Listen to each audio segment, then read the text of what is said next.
Hello, superfans. Welcome to Alberta News and Views.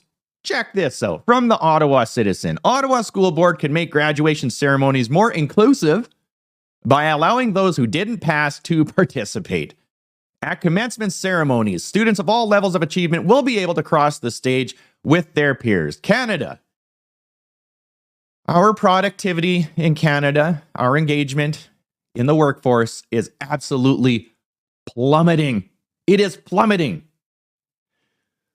The best performing province is on par with the worst performing state in the United States when it comes to productivity in the economy.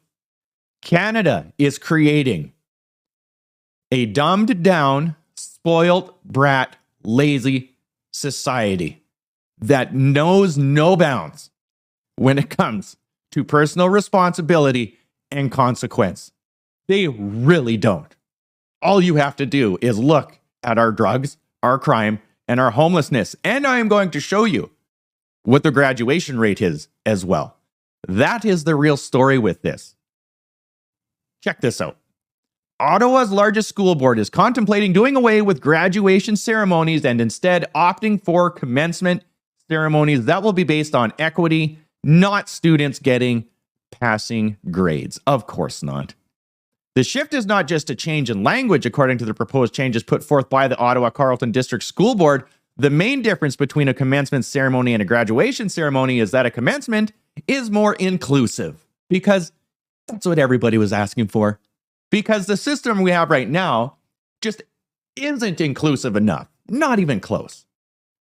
At commencement, students of all levels of achievement will be able to cross the stage with their peers, said the OCDSB in a statement that accompanies an invitation for members of the public to comment on the proposed change.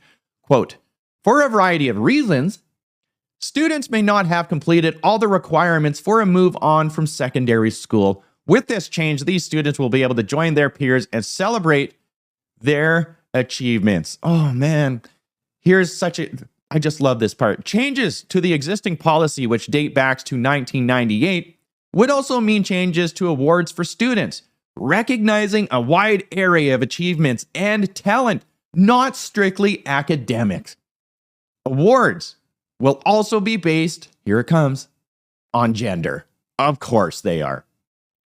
What does this do for the students that worked their ass off and got good grades?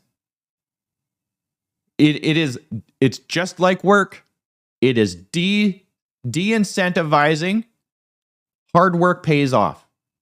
Canada punishes you for working hard with taxes. Now this punishes you for working hard to get grades by not giving you anything at all. It is crazy the direction that this is going. This whole article is really good, but I'm going to keep it short and move on to the other stuff I have to show you that's in relation to this. So there is another story with all of this. And the reason I think that they want to do it is the class sizes are huge and the school year is extending. It says right here into June 25th. These teachers want to wrap it up. They want to wrap up the school year so they can have July and August off. And on top of this, look at this. This is from Pathways to Education. Canada's high school dropout rates are staggering. They're staggeringly high, according to studies. Did you know that in Canada, high school dropout rates average 5 to 14%, and increase to as high as 50% or more in low-income communities? According to Pathways to Education, each year, thousands of students all across Canada drop out of high school, according to the 2016 Canadian census. Now you might be thinking, well, that's kind of old. This is from 2020. High school dropout rate is 10 times higher than what Canadians expect. One organization is calling for more awareness of Canadian high school dropout rates after a new survey shows many Canadians are in the dark about the number of students being affected.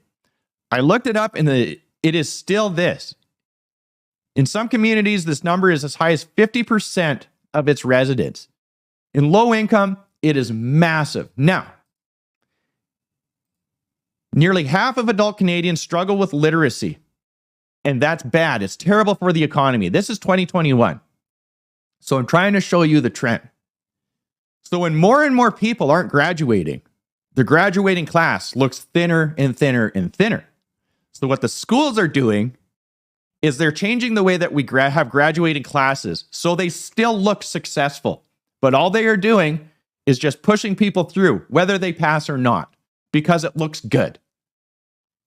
There is a saying with Canada. Canada is the best country at saying it does things. It's saying stuff, but does the least amount. And it is so true. It is like that with our economy, with our government, with the country, with absolutely everything. It is all talk. It's all bark with no bite. And that's what I think this is. The dropout rates, and you think about everybody that is immigrating here. You think about homelessness, our housing crisis.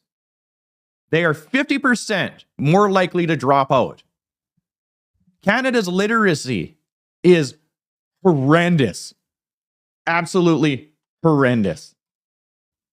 Lower skill sets in reading and writing have financial and democratic consequences. It is unbelievable. Nearly half of Canada's population has a big roadblock ahead of them when it comes to post-pandemic economic recovery. And it is not the novel coronavirus, but a fundamental set of skills. Literacy, reading. It's